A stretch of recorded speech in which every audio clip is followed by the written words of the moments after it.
College Gym Vids fan going live on YouTube. This is another full episode of Rescue 911. Let's see. I gotta put my iPad in the stand.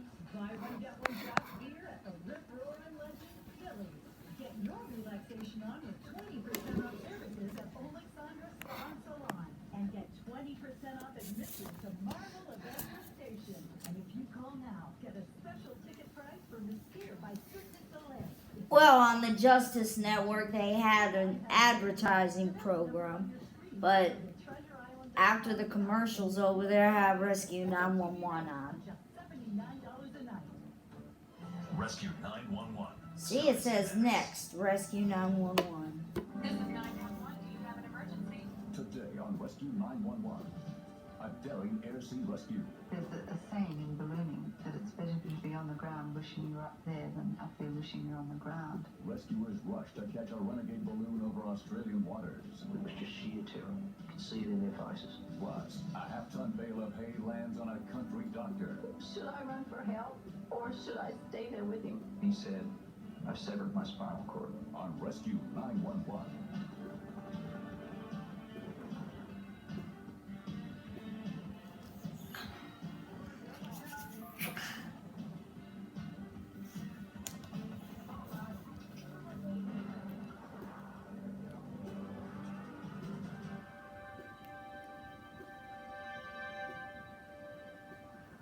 When living out our dreams to the fullest, we may find ourselves unexpectedly in situations that test the limits of survival.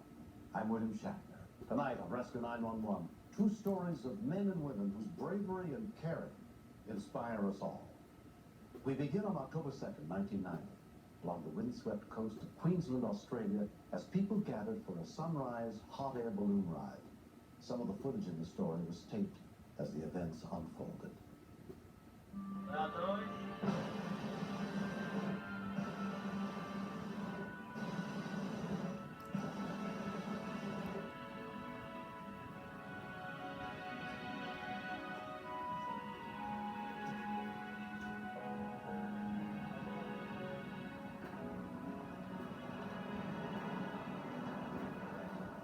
A balloon flight is a once-in-a-lifetime experience.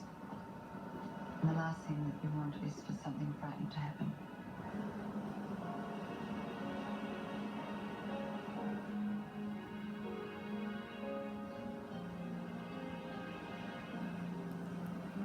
It was the first time the two scheduled passengers, Alex Steele and Judith Goodwin, had ever been in a balloon.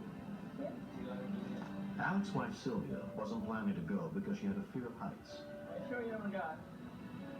Oh, I'm being Roger said, I have taken people up before who have been frightened of heights and they've thoroughly enjoyed it. And I thought, oh, why not? Be daring.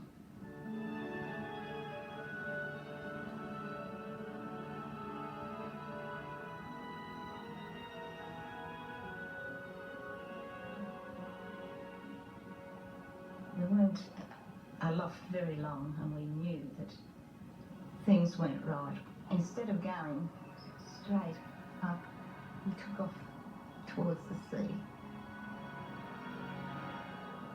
Roger's wife Ruth, also a balloon pilot, wasn't flying that day. The weather had changed, I think, very dramatically. There's a saying in ballooning that it's better to be on the ground wishing you were up there than up there wishing you're on the ground. Oh, this is it, folks.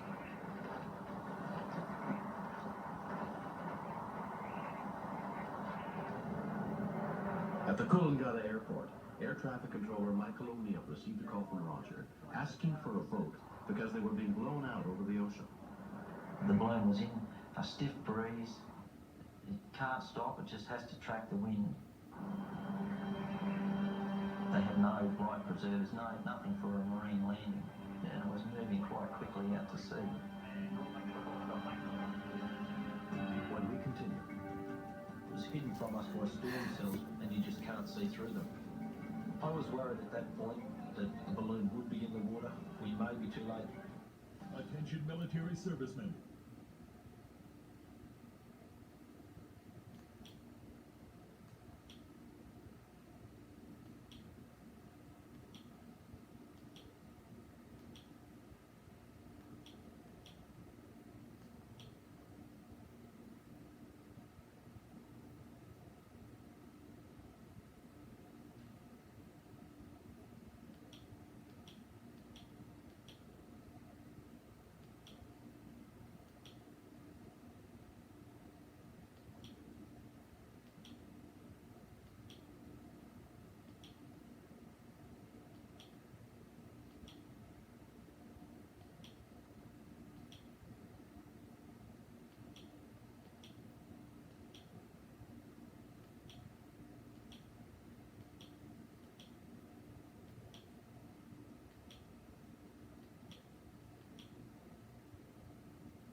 I've never felt the sheet that soft before. We're proud of what people are saying about Sheiks. Our bed sheets are so unique that they're patented. Only Sheiks can say that. We guarantee Sheiks will be the best sheets you'll ever own. Call or go to trysheets.com now to sleep better every night. Order your Sheiks Performance Sheet Set in your choice of size and color. For a limited time, you'll get 25% off when you use the promo code on your screen, plus 2 additional pillowcases at no cost. That's a total savings of up to $100. Act now to get free shipping. Sleep on Sheiks for 30 nights, and if you're not satisfied, we'll give you a full refund. There's no risk. Call or go online now and see how Sheiks deliver the ultimate deep sleep experience. Sleep cool, sleep dry, sleep comfortable. Sheiks.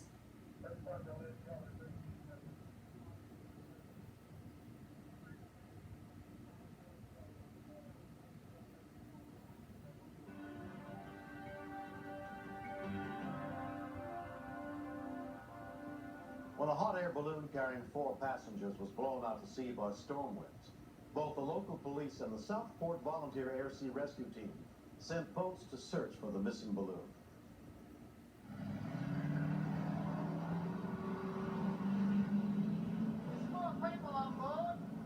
Senior Rescue Coordinator Greg Turner and his partner Russell Stewart were dispatched.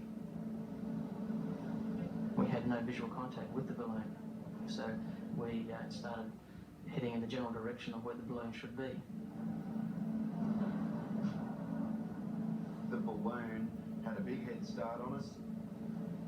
Eventually, it was going to ditch into the ocean, so our response had to be very quick. It was going to be hang on all the way because this was going to be like an offshore powerboat race ride out to the job. So 2 shark cats being... The balloon was at least 10 miles out to sea by then. Roger was running out of fuel and he was starting to go through emergency ditching procedures with his passengers. I can see you in your present position. It wouldn't have been a great feeling to see the coastline slowly but surely emerging into the west. It adds to the remoteness of it all that basically you're there by yourself.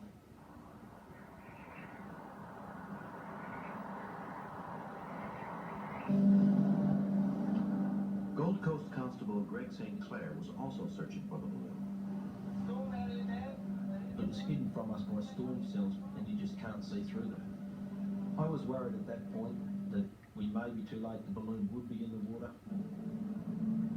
It's gotta be up in the cloud area, hey? Like, definitely. Keep it going at southeast, mate. Just keep the speed on. Still can't see anything out there.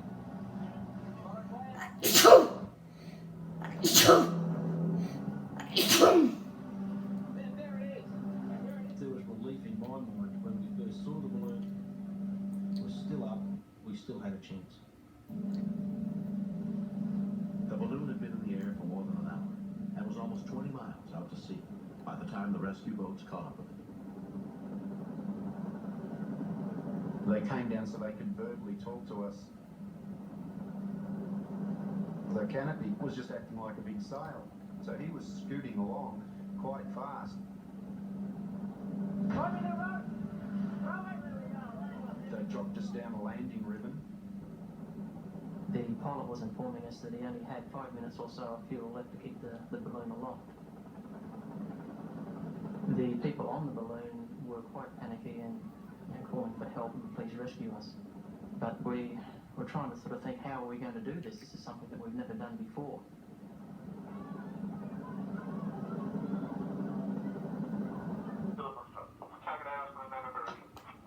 It was obvious from the speed that the balloon was going at that when they struck the water, it was going to be problems. So Roger wanted to attempt basically a crash landing on the back of the boat. We had to maintain the speed of the balloon.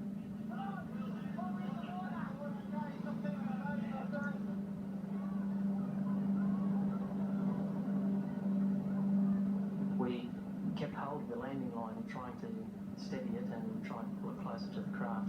But because our boat was pitching up and down quite severely, it made it difficult. The pilot kept pointing his arm out in the direction he wanted the boat to travel.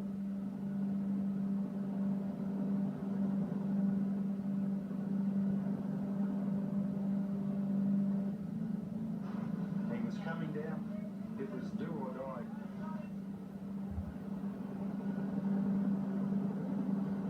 The boat came off a wave, it hit the basket, knocked it sideways. And then he hit the gas to take himself up a little bit, and it didn't work.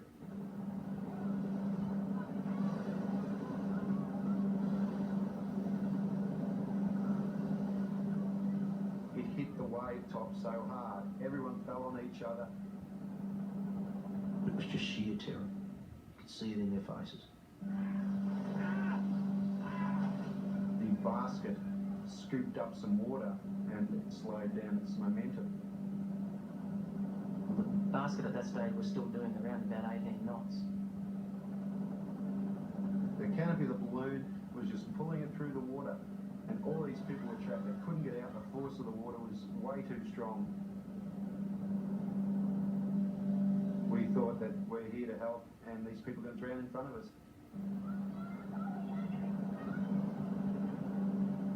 I put the boat in as close as I could. We didn't want to crush the people with our boat. Then this lady pushed herself out at the top and she went under the water.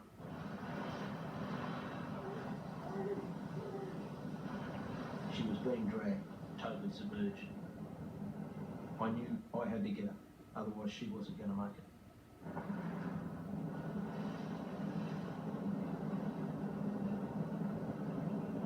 I just remember coming to the surface with her, and I was relieved, but I had her in my arms. She was safe. Sylvia Steele was pulled into the police boat. I thought, would I see any of them again? If anything happened to my husband, I don't think my life would have been worthwhile living. He's everything to me. We've seen good times, we've seen bad times, but we've always stuck together. There was still 3 persons on board. One lady in particular was just staring straight at me and screaming for help. Our biggest fear was the whole show was going to sink with the 3 people right in front of our eyes.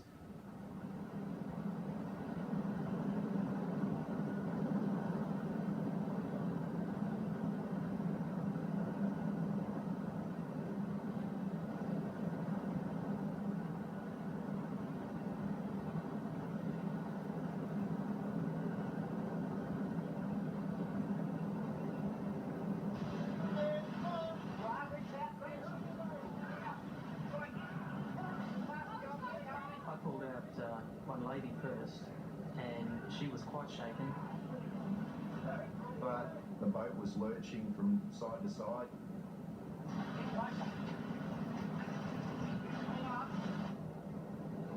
We yelled and screamed and said, come on, you know, you've got to get yourself out.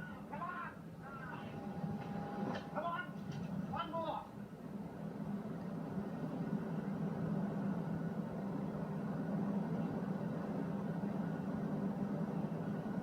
Once we knew that there was nobody else trapped in the basket, we then allowed the balloons to continue on its way. The job was done. Everyone was alive. The other woman on board got a big smile when her husband saw her. When it comes together and it's a success like that, it makes it all worthwhile for the countless hours that we put in. While Roger the pilot stayed behind to try and salvage his balloon, the others were taken back to shore. Cheers, Katie Gamer. Was this your first flight? Yes, first and last. Did I mean it so wrong? Sylvia, who'd been dragged behind the balloon, escaped with a scraped foot. Her husband, Alec, was treated for a shoulder injury. Judith was physically unharmed, but very shaken. I saw the other lady go under the water and not come up, but you know, then I was so frightened that I'd crashed my head. It was my daughter's birthday today, and I thought, you know, what if I die on her birthday? She'll remember it for the rest of her life.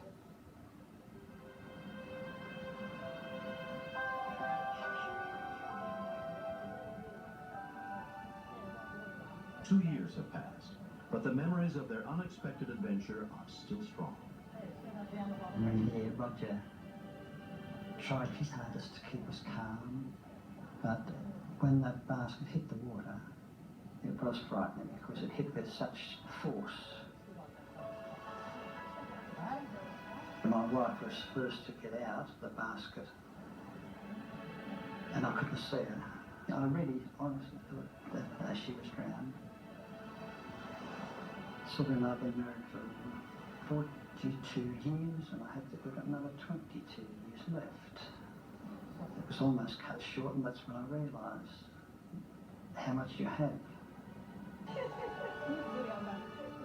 Alex, 1 in a million. We both together once again, and personally I think I'm one hell of a lucky lady. In more ways than one. Lots of ways. I wanted to go up in a balloon ever since seeing Around the World in 80 days because it looks like one of the most romantic things that you can do. Now, I have a reputation from some people for being adventurous. I'm not quite sure whether I deserve that, but as a librarian who's considered to be rather a boring sort of people, I'll do it.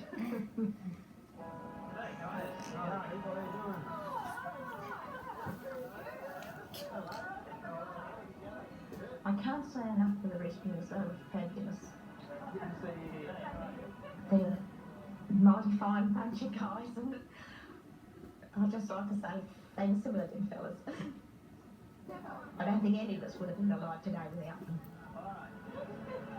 There's the soft wings, gentle landings, and cheating death one more time.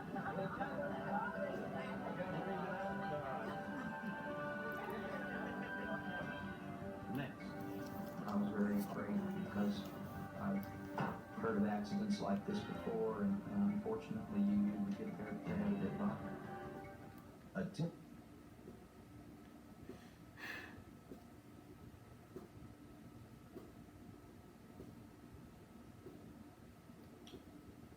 What is CBS? What's on CBS Justice now?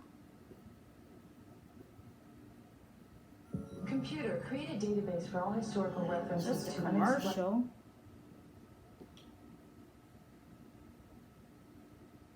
Now the Young Justices are movies.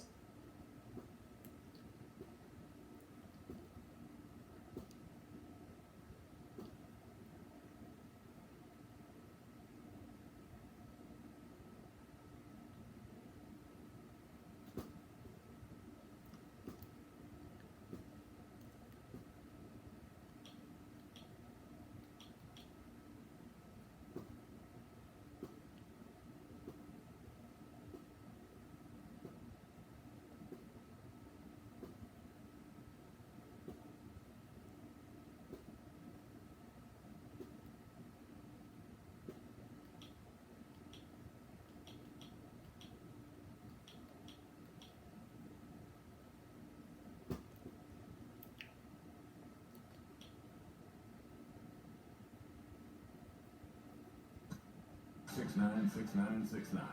Do your countertops look like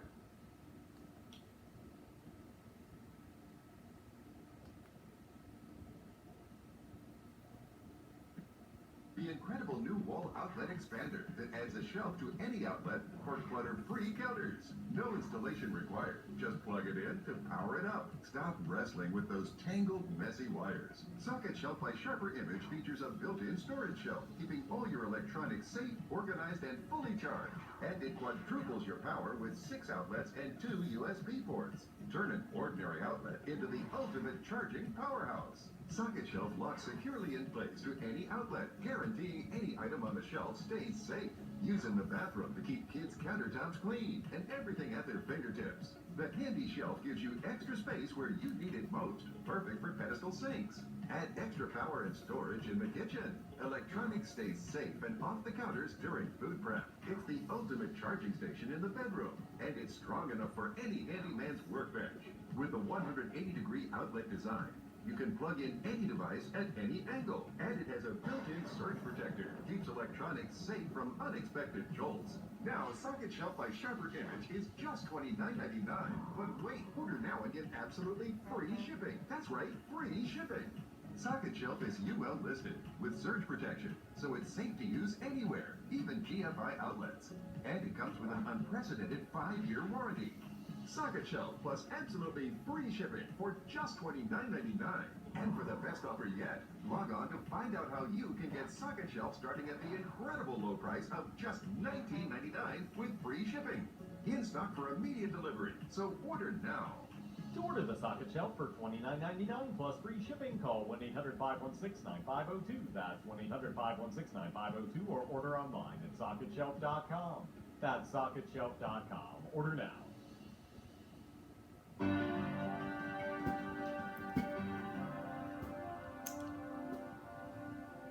Dr. Dan Caliendo spent the better part of every week at HCA Wesley Medical Center in Wichita, Kansas, where he was in charge of the emergency room. But as often as he could get away, he'd be on his 100-acre farm doing chores. He was there on the afternoon of July 15th, 1992, when his wife of 27 years, Mary Jo, caught up with him.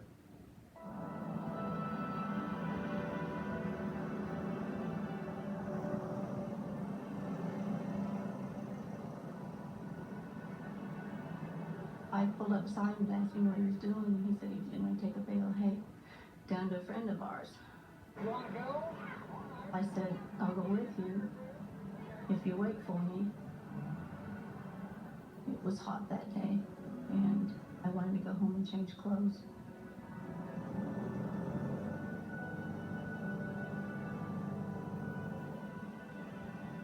Dan knew he didn't have the right equipment to move the bale, but he thought he could do it with the tractor bucket. He enjoyed working around the farm. He could come home from a hard day's work and get out on his tractor and relax.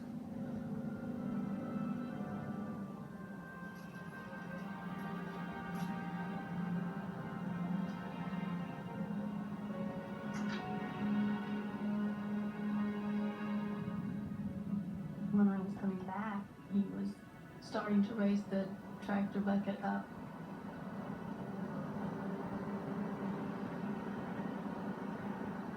You have to lift it high enough to be able to see under it.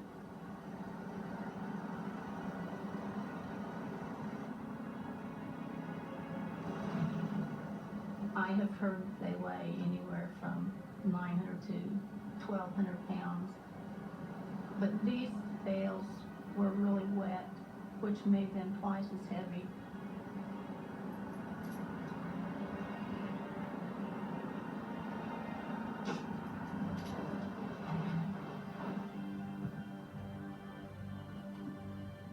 It happened so fast.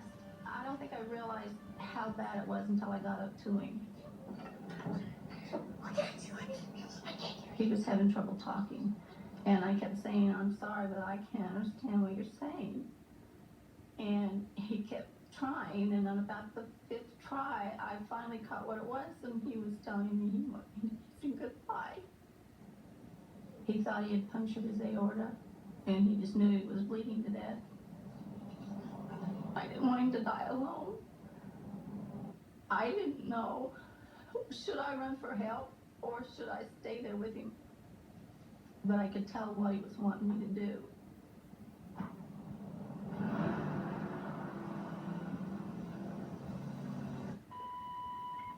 A 44 Squad 48, a farming accident at the Caliendo residence. Unknown if it is the doctor. Hey, Bill, on top of subject 1501.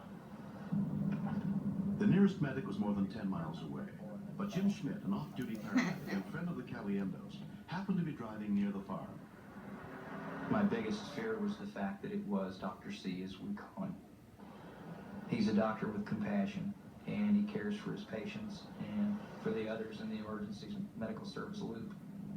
He was one of those kind of people who come along just once in a million years. I was very afraid because I've heard of accidents like this before, and unfortunately you usually get there to have a dead body.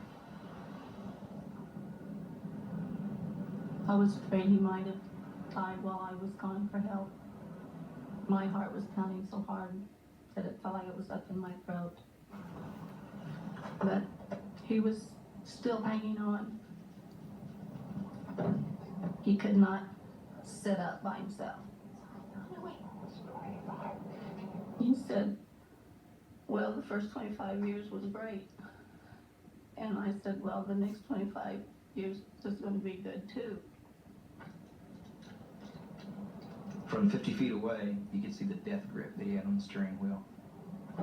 I don't think that he really recognized who I was. Tell me where you're hurt. He said, I've severed my spinal cord. That was the coldest, just heart-wrenching feeling I've ever had. I looked under his shirt. The spinal column was broken and separated totally off to one side. In 15 years of being a paramedic, I've never seen anything like that. I realized that if this is how bad the back is, broken ribs could have punctured any number of vital organs inside. EP1 Sheriff, 5801, we need LifeWatch launched immediately. This is a paid advertisement for legal service.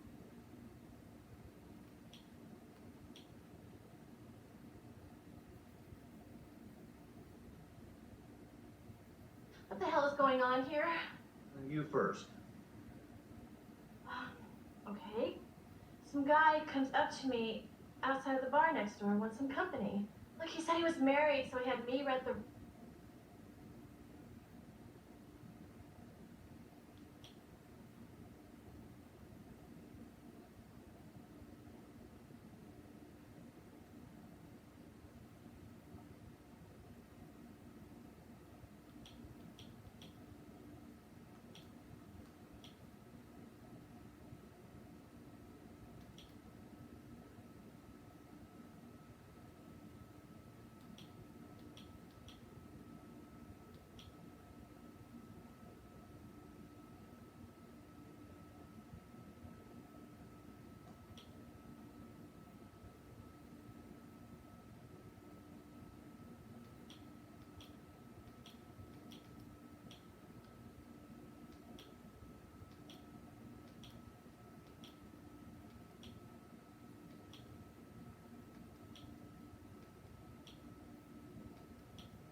Learn what to do when an emergency operator and a babysitter struggle to save a little boy from choking.